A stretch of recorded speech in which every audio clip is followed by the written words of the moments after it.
ஓம் ஸ்ரீ குருப்யோ நமஹ. வணக்கம். ஆதிசங்கரோட திக்விஜயம்னு சொன்னா அது வாளால ஜெயிச்ச வெற்றி கிடையாதுங்க. அது முழுக்க முழுக்க அறிவால ஜெயிச்ச வெற்றி. வேதத்தோட ஞான பாதைய மறுபடியும் நிலைநிறுத்துறதுக்காக அந்த காலத்துல இருந்த பெரிய பெரிய தத்துவங்களோட அவர் நடத்தின அறிவுபூர்வமான உரையாடல்களை பத்தி தான் நாம இப்போ ஆழமா பார்க்க போறோம். உடனே நம்ம மனசுல ஒரு கேள்வி எழும் இல்லையா? ஒரு ஞானி எதுக்கு வாதம் பண்ணணும்? பாருங்க, சங்கரரை பொறுத்த வரைக்கும் இது வெறும் அறிவை காட்டிக்கிற ஒரு போட்டி இல்ல. அது ஒரு தர்ம பணி. தத்துவ பாதையில ஏற்பட்டிருந்த சில குழப்பங்களை சரி செஞ்சு ஆத்ம ஞானம்ங்கிற அந்த நேரான உண்மையான பாதைக்கு எல்லாரையும் மறுபடியும் கூட்டிட்டு வர்றதுக்கான ஒரு முயற்சி தான் இந்த வாதங்கள். சரி, வாங்க நம்ம பயணத்தை ஆரம்பிக்கலாம். முதல்ல இந்த வாதங்கள்லாம் எதுக்கு தேவைப்பட்டுச்சுன்னு புரிஞ்சுக்கலாம். அப்புறமா பௌத்தம், ஜைனம், லோகாயதம்னு ஒவ்வொரு தத்துவத்துக்கூடவும் சங்கரர் எப்படி உரையாடினார்னு பார்ப்போம். கடைசியா இந்த விவாதங்கள்ல இருந்து இன்னைக்கு நமக்கு என்ன பாடம் இருக்குன்னு தெரிஞ்சுக்கிட்டு முடிப்போம். முதல்ல சங்கரர் வாழ்ந்த காலத்துல இந்தியாவோட தத்துவச் சூழல் எப்படி இருந்துச்சுன்னு பார்ப்போம். அது ரொம்பவே ஒரு சிக்கலான காலகட்டம். வேதங்களை அடிப்படையா வச்ச சனாதன தர்மத்தோட முக்கிய கருத்துக்களையே நிறைய பேர் மறந்திருந்தாங்க. பௌத்தம், ஜைனம் மாதிரியான தத்துவங்கள் தான் அரசர்களோட ஆதரவோட ரொம்ப பரவலா இருந்துச்சு. சில இடங்கள்ல வேல வழிபாட்டு முறைக்கும் சம்பந்தமே இல்லாத சடங்குகள்லாம் கூட கோயில்கள்ல நடக்க ஆரம்பிச்சிருந்தது. மாதவிய சங்கர திக்விஜயம் மாதிரியான நூல்கள்ல இதை ரொம்ப தெளிவா சொல்றாங்க. ஆச்சாரியாரோட நோக்கம் மத்த தத்துவங்களை அழிக்கிறதில்ல, அதுக்கு பதிலா கிட்டத்தட்ட மறைஞ்சே போயிருந்த வேதத்தோட ஆத்மா ஞான பாதைய மறுபடியும் சரியான வழியில கொண்டு வந்து நிறுத்துறது தான். இது ஒரு விதமான சீர்திருத்த பயணம்னு சொல்லலாம். சரி, இப்போ சங்கரரோட வாதங்களுக்குள்ள இன்னும் கொஞ்சம் ஆழமா போலாம். முதல்ல நம்ம பார்க்க போறது பௌத்த தர்சனங்களோட நடந்த விவாதம். சங்கரர் தன்னோட பிரம்மசூத்திர பாஷ்யத்துல பௌத்தத்தோட பல பிரிவுகளோட வாதங்களை நேரடியாவே எடுத்து வச்சு பதில் சொல்லியிருக்கார். குறிப்பா சொல்லணும்னா சூன்யவாதம், அதாவது எல்லாமே சூன்யம்ங்கிற கருத்தும், அதை எதிர்கொள்ள சங்கரர் சொன்ன சாட்சியின் இருப்புங்கிற தத்துவமும் ரொம்ப ரொம்ப முக்கியமான ஒண்ணு. பாத்தீங்கன்னா சங்கரர் முக்கியமா 3 பௌத்த பிரிவுகளை எதிர்கொள்றார். விஞ்ஞானவாதிகள் என்ன சொன்னாங்கன்னா, வெளியில இருக்கிற உலகம் பொய், எல்லாமே நம்ம மனசு உருவாக்குறது தான் சொன்னாங்க. சார்வாஸ்திவாதிகள் பொருட்களும் சரி, அதோட குணங்களும் சரி, எல்லாமே நிஜம்னு சொன்னாங்க. ஆனா சங்கரரோட முக்கியமான விவாதமே சூன்யவாதிகளோட தான். அவங்களோட கொள்கை என்னன்னா, கடைசி உண்மைன்னு ஒன்று கிடையாது, எல்லாமே ஒரு பெரிய வெற்றிடம், அதாவது சூன்யம்தான். இங்கதான் ஒரு ரொம்ப சுவாரஸ்யமான விஷயம் நடக்குது. சூன்யவாதிகள் எல்லாமே சூன்யம்னு சொல்றாங்க. அதுக்கு சங்கரர் ரொம்ப எளிமையான ஆனா ரொம்ப ஆழமான ஒரு கேள்வியை கேட்கிறார். சரி, எல்லாமே சூன்யம்னு வச்சுக்கலாம். ஆனா அந்த சூன்யத்தை, அந்த ஒண்ணுமே இல்லைங்கிற நிலைய அறிவது யாரு? ஒண்ணுமே இல்லைன்னு தெரிஞ்சுக்கிறதுக்கு கூட ஒரு அறிவு, ஒரு உணர்வு இருக்கணும் இல்லையா? பாத்தீங்களா, இந்த ஒரு கேள்விதான் சங்கரரோட அத்வைதத்தோட மைய புள்ளியே. நம்ம மனசுல 1000 எண்ணங்கள் வரலாம் போகலாம். ஆனா அந்த எண்ணங்கள் வர்றதையும் போறதையும் பார்த்துக்கிட்டே இருக்கிற ஒரு சாட்சிய நம்மால மறுக்கவே முடியாது. அந்த சாட்சியா இருக்கிற உணர்வு தான் ஆத்மா. அது எப்படி சூன்யமாக இருக்க முடியும்? அதுதான் உண்மையான, என்னைக்கும் மாறாத இருப்பு. சரி, அடுத்ததா நாம பார்க்க போறது ஜைன தத்துவம். அவங்களோட மைய கோட்பாட்டுக்கு பேரு அநேகாந்தவாதம். அப்படின்னா பல கோண பார்வர். இத புரிஞ்சுக்க ஒரு நல்ல உதாரணம் இருக்கு. ஒரு யானைய கண்ணு தெரியாதவங்க தொட்டு பார்க்குற மாதிரி ஒவ்வொருத்தரும் ஒரு விஷயத்த ஒவ்வொரு கோணத்துல தான் பார்க்க முடியும்.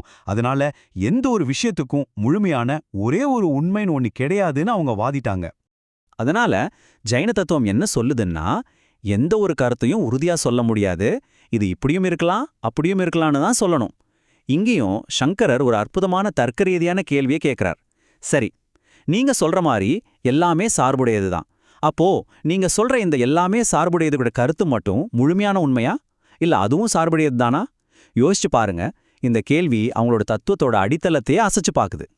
அப்போ சங்கரர் என்ன சொல்ல வர்றார்னா, மத்த விஷயங்களை பத்தி வேணும்னா நம்ம பல கோணங்கள்ல பேசலாம். ஆனா நான் இருக்கேன் அப்படிங்கிற நம்மளோட இருப்ப உணர்றோமே, அந்த உணர்வு எப்பவுமே சார்புடையது கிடையாது. அது இருக்கலாமோன்னு சந்தேகப்படக்கூடிய விஷயமும் இல்ல. அது நம்மளோட நேரடியான, மறுக்கவே முடியாத முழுமையான அனுபவம். இதுதான் அத்வைதம் நமக்கு காட்டுற பாதை. சரி, நம்ம விவாதிக்கிற தத்துவங்கள்ல கடைசியா பார்க்க போறது லோகாயதம். இதுக்கு சார்வாகம்னு இன்னொரு பேரும் இருக்கு. இது ஒரு பக்கா மெட்டீரியலிஸ்டிக் கொள்கை. அதாவது நம்ம கண்ணு, காது, மூக்குன்னு ஐம்புலன்களுக்கு எது எட்டுதோ அது மட்டும்தான் உண்மைன்னு நம்பினாங்க. அவங்களோட மைய கருத்து ரொம்ப சிம்பிள். இந்த உடம்பு தான் நான். லோகாயுதர்களோட கொள்கைகள் ரொம்ப நேரடியானது. எந்தவித குழப்பமும் இல்ல. அவங்க என்ன சொன்னாங்கன்னா, உடம்பு தான் ஆத்மா, செத்துட்டா எல்லாம் முடிஞ்சுது. சொர்க்கம், நரகம், பாவம், புண்ணியம்னு எதுவுமே கிடையாது. அதனால வேதங்களும் யாகங்களும் சும்மா ஏமாத்துற வேலை. கண்ணால பார்க்கறது மட்டும்தான் நிஜம், மத்ததெல்லாம் வெறும் கற்பனை. இதுக்கு சங்கரர் சொல்ற பதில் ரொம்ப எளிமையா இருந்தாலும் ரொம்ப ஆழமானது. லோகாயுதர்கள் உடலே நான்னு சொல்றாங்க. ஆனா யோசிச்சு பாருங்க, நம்ம தினமும் எப்படி பேசுறோம்? ஏன் உடம்பு, ஏன் கை, ஏன் தலைன்னு தானே சொல்றோம். நான் உடம்புன்னு யாரா சொல்றோமா? ஏன் உடம்புன்னு சொல்றப்பவே அந்த உடம்புக்கு சொந்தக்காரனான நான் வேற, உடம்பு வேறன்னு தெளிவா புரியுதில்லையா? அது மட்டும் இல்லாம சந்தோஷம், துக்கம் மாதிரியான உணர்வுகள்லாம் மனசுல நடக்குது. ஆனா இந்த மனசோட மாற்றங்களை எல்லாம் கவனிச்சிட்டு இருக்கிற சாட்சியான நாம இதனால பாதிக்கப்படுறது இல்ல. நல்லா யோசிச்சு பாருங்க, நம்ம தூங்குறப்போ உடம்பும் வேலை செய்யல, மனசும் வேலை செய்யல. ஆனா எழுந்திருச்சதும் நான் நல்லா தூங்குனேன்னு சொல்றமே, அப்போ அந்த நான் எங்க இருந்துச்சு? அதனால நாம இந்த உடம்பையும் மனசையும் கடந்த ஒரு சாட்சி பொருள். இதுதான் சங்கரரோட வாதம். சரி, இவ்ளோ பழைய காலத்து வாதங்களை பத்தி எல்லாம் பார்த்துட்டோம். இதுல இருந்து இன்னைக்கு ஆன்மீக பாதையில போற எனக்கு என்ன பாடம் இருக்குன்னு நீங்க கேட்கலாம். நிச்சயமா ரொம்ப முக்கியமான பாடங்கள் இருக்கு. ரெண்டு முக்கியமான விஷயங்களை நாம இதுல இருந்து எடுத்துக்கணும். ஒன்னு, தத்துவ ரீதியான தைரியம். இன்னைக்கு நம்மள சுத்தி நவீன அறிவியல், நாத்திகம்னு எத்தனையோ கருத்துக்கள் இருக்கு. அதெல்லாம் பார்த்து குழம்பிடாம அத்வைத வேதாந்தத்தோட ஆழமான தர்க்கத்தையும் ஞானத்தையும் நாம நம்பிக்கையோட பிடிச்சுக்கணும். ரெண்டாவது, மற்ற நம்பிக்கைகள் மேல வெறுப்பு வேண்டாம். இந்த தத்துவ விவாதங்கள் எல்லாமே தெரிவுக்காக நடத்தப்பட்டதே தவிர சண்டை போடுறதுக்கோ வன்முறைக்கோ இல்ல. இத நாம எப்பவுமே மனசுல வச்சுக்கணும்.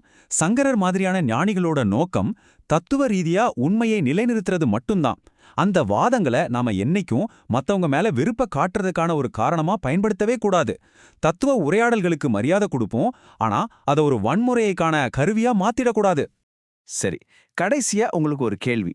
பக்தி, வழிபாடு, சேவைன்னு ஆன்மீகத்துல பல வழிகள் இருக்கு.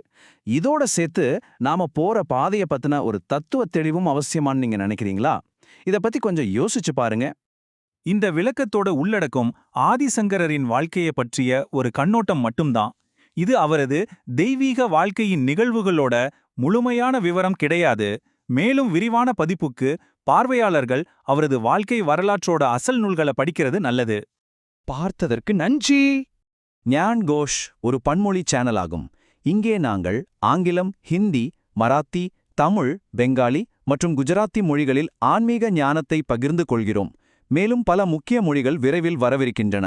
சனாதன தர்மத்தின் காலத்தால் அழியாத பொக்கிஷங்களை எளிய, தெளிவான மற்றும் அர்த்தமுள்ள வழியில் உங்களுக்கு கொண்டு வருவதே எங்கள் குறிக்கோள். எங்கள் சேனலில் ஸ்ரீமத் பாகவதம், பகவத்கீதை, மகாபாரதம், லலிதா சகசரநாமம், தெய்வத்தின் குரல், சௌந்தரிய லகரி, ஆதிசங்கரரின் தெய்வீக அவதாரம், வங்காளத்தின் துறவிகள் மற்றும் மகாராஷ்டிராவின் துறவிகள் பற்றிய தினசரி வீடியோக்களை நீங்கள் காணலாம். இவை அனைத்தும் பல மொழிகளில் கிடைக்கின்றன. எங்கள் உள்ளடக்கம் மதிப்புமிக்கதாக நீங்கள் கண்டால் தயவுசெய்து ஞான் கோஷ்க்கு சப்ஸ்கிரைப் செய்யவும். இதன் மூலம் எங்கள் தினசரி வீடியோக்கள் பற்றிய அறிவிப்பை பெறுவீர்கள். இந்த தெய்வீக ஞானத்தை உங்கள் குடும்பத்தினர், நண்பர்கள் மற்றும் சமுதாயத்துடன் லைக் செய்யவும், பகிரவும் மற்றும் பரப்பவும் மறக்காதீர்கள். சனாதன தர்மத்தின் ஒளியை ஒன்றாக பிரகாசிக்க வைப்போம்.